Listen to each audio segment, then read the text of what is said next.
Barchaga salom. Stromae'ning Alodons qo'shig'ini eshitganmisiz? O'zbek tilida qanday kulingan bo'lar edi?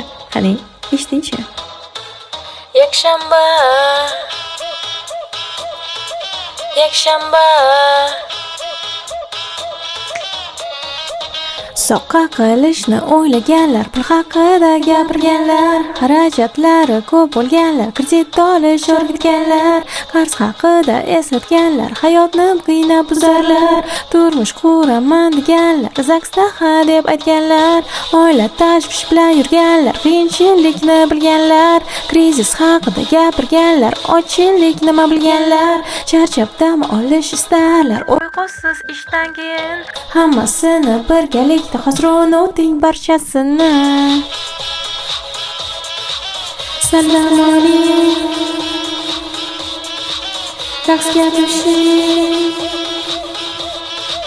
raqsga tushing. Salom alaykum,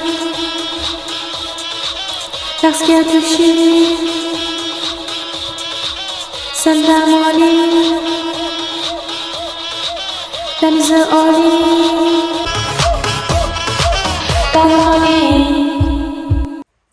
YouTube'da avtorlik huquqini buzmaslik uchun qo'shiq o'zgartirilgan, lekin original menusida mening Telegram kanalimda yoki Instagram akkauntimda eshitib ko'rishingiz mumkin. E'tiboringiz uchun katta rahmat.